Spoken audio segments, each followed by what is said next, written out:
Let me just say that this movie did a terrible job at taking itself seriously. Cheerfully awful. It's a comedy horror movie, but even the humor is awful. No! You couldn't even make a turkey vulture puppet thing killing people on Earth funny. I don't want to see it in space.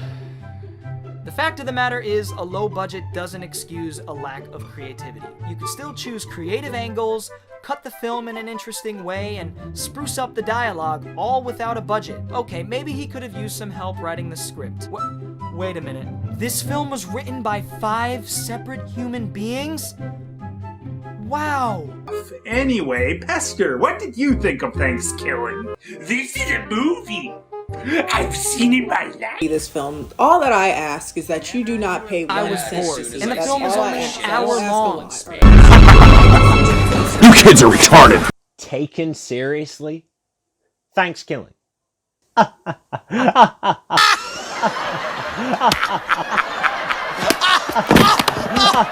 Y'all think Thankskilling is a film that's meant to be taken seriously? Look, come over here. Look at this dude. Look at this dude. Look at this dude right here. Look at his face. Is this face meant to be taken seriously? Is Thankskilling a serious film made by a professional movie studio with a full production crew behind the scenes, making sure that every scene is perfectly edited and perfectly lit and perfectly angled, with a talented orchestra in the sound booth, providing the emotional score for the movie's soundtrack for full artistic impact of the audience intended by the director with an artistic vision for the film? Was Thankskilling destined to be nominated for the Oscars to compete with films like Brokeback Mountain or fucking March of the Penguins? It's the love of my life, Ali Lowy. I'm up here because of you. I love you so much. To my family, maman, papa, Jeff, Mama, je vous adore. Matt Pluff, you kicked this off. And Damien Chazelle, we're standing on your shoulders. We lost, by the way, but, you know. Guys, I'm sorry. No, there's a mistake. Thankskilling. You guys won Best Picture. Moonlight won. Come on, this is not a joke. This is not a joke. I'm afraid they read the wrong thing. This is not a joke. Thankskilling. Moonlight has won Best Picture. Thankskilling. Best Picture. No. Thankskilling was merely a college thesis project created by a bunch of students who were studying film at the time. And if you look at this film with a different perspective, with not it being portrayed as a professionally made film but as a student film meant for a class back in 2008, I would deem this as being quite impressive for trying to be a straight up film to begin with.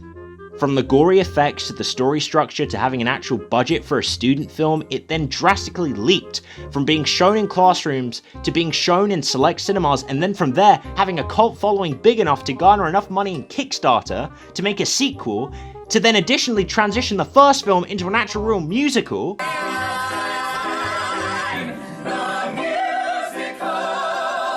Gobble, gobble, motherfucker.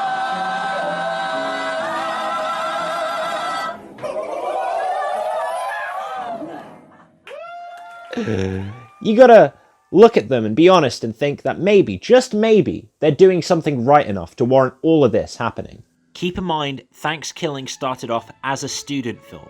All of this started with a student film. If that's not impressive, then I don't know what is. The synopsis of Thankskilling is possibly the best horror synopsis I have ever read in any film to this day. Thankskilling is a film about a turkey that kills people. And that's a horror film. If you don't find that concept alone creative nor interesting in the slightest, then you have to be the most boring, most unimaginative, most basic human being on the planet. And I have no faith in you. All because you don't like the same film that I like.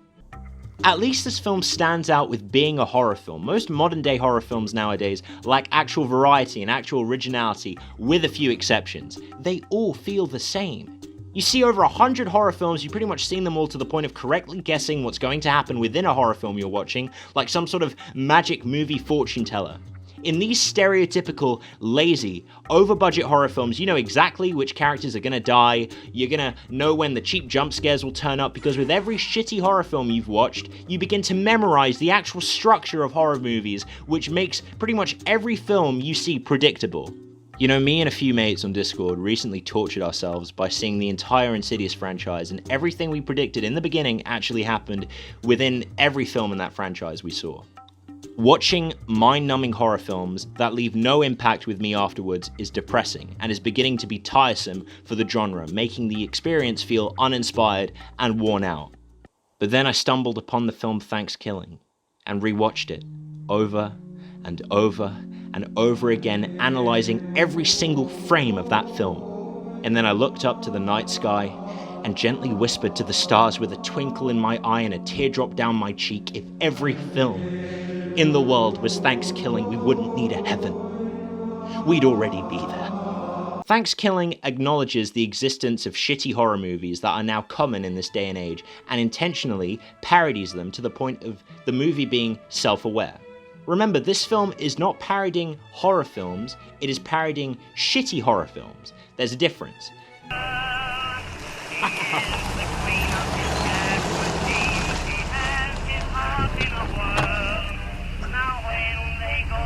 Ass, gas, or grass? Well, I'm out of gas. Guess I'll take ass. Oh, please, mister, please. I have a daughter. The movie is aware of the bad acting, it is aware of the nonsensical dialogue, it is aware of the bad editing, it is aware of the ridiculous antagonist, it is aware of the traditional horror movie structure. You have the nerd, you have the slut, you have the jock, you have the horny guy. Thanksgiving break! And you have the virgin. You know from the start that they will get killed off one by one. But what makes this film entertaining is how such a ridiculous horror antagonist, a turkey, of all things, a turkey, is gonna kill all them people. Along with how Thankskilling, being a horror film, turns the whole genre of horror upside down. You think a movie with a synopsis about a turkey killing people would take itself seriously?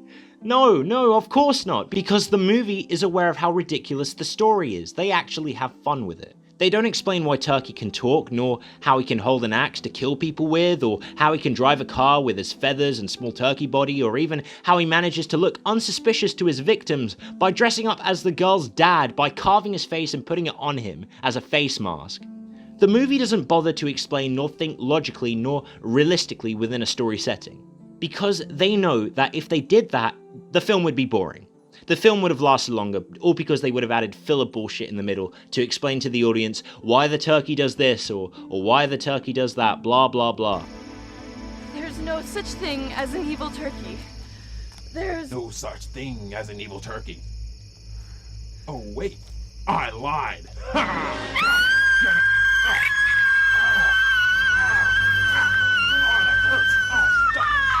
Shut the fuck up! This lack of explanation and seriousness paves a way for comedic and creative opportunities for the characters. Because if you have a ridiculous horror synopsis like, let's say, sheep that kill people, and interpret that within a script in a realistic setting with realistic characters and take the story and synopsis seriously, then you've made what could have been an entertaining story and horror film instantly boring because you take precautions with the plot instead of having fun with it. By taking everything seriously in an obviously stupid horror synopsis, the film drags. It is no longer fun because the film doesn't see the synopsis that way anymore. That means, filler bullshit, because the film has a need to give every character a needlessly complicated backstory, trying to make the audience sympathize and understand the deep lore of the movie, even though no one went to the cinema to see the romantic development between two characters you don't give a shit about, or the reason why the characters are there to begin with. They just went to the cinema, like me, to see sheep that kill people. Bloody animals. Oh my lord! There's something wrong with the sheep. Okay, look, all I'm trying to say is Black Sheep sucks, okay? Don't watch that. As I said before, Thankskilling takes all of these stupid, boring tropes you see in modern-day horror films and exaggerates them to the point of self-aware, ridiculous humor. When horror films go one direction, Thankskilling says fuck that and turns the complete opposite direction, resulting in an entertaining watch. The film scenes can randomly and drastically transition from a tit shot to a turkey fucking a girl from behind, to a scene where a sheriff dresses up as a turkey whilst a turkey dresses up as a sheriff, to a man eating a PNG image of a turkey, to a musical number. You gave me my first ice cream cone under the sunset. I miss you.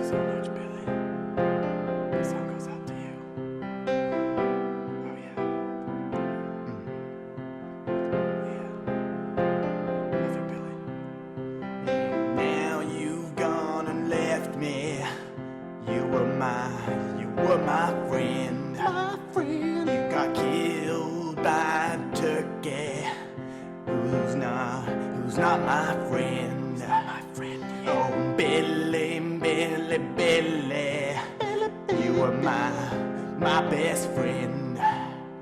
We were meant to be best friends forever, and now you're their best friend. This is all in the musical, by the way. Now you're gone and left me. You were my best friend. I got killed by a turkey who was not my friend. This movie can definitely surprise you. Thankskilling subverts all expectations by not giving you what you expect in a horror film, but instead giving you what you don't expect in a horror film. They take story elements that you're sick of seeing and makes fun of them within the film itself, and there is always something new and blissfully bizarre to experience throughout the scenes.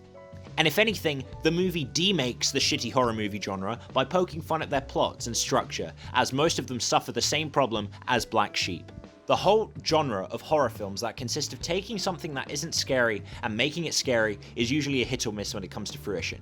It's usually a miss, but when comparing these films to Thankskilling, all of them suck except for Thankskilling. But you know, in the end, whether or not you like the film or hate it, it is highly justified by your opinion. To some, films can be revolutionary and break new bounds. A movie to some can be seminal, iconic, celebrated when it's good. To others, it could perhaps display a unique artistic vision, powerful emotion, technical mastery, and more. More importantly, deep and thoughtful storytelling. Those are the kind of skills that make great works of art survive the test of time. For me, I think Thankskilling is artistic when it comes to its layers of stupidity and ridiculousness. Some of my best memories of Thankskilling consist of watching the film with my friends and loved ones, and laughing at their shocked and confused reactions as they digest each scene. Even though the worldwide reception of Thankskilling is mixed, you shouldn't ignore the existence of this film, and Thankskilling deserves to be known as a relic in the library of film history, and needs to be acknowledged as a film that just happened. Even if you don't like the story, or the poor camera quality, or the editing, or the characters, you will still find some sort of ironic entertainment within this film. And I guarantee giving this one a try. As Kangaroo Jack once said, beauty is in the eyes of the beholder. And to me, Thankskilling is beautiful. Again, whether or not you like this film is highly justified by your opinion. Opinions are wonderful things. Opinions are what makes us as human beings stand out. If we all had the same opinions, we would all be robots. But I just want to let you know that your opinion means fucking nothing to me. Bye bye. You suck, go suck a dick and a banana, cause that is all you are.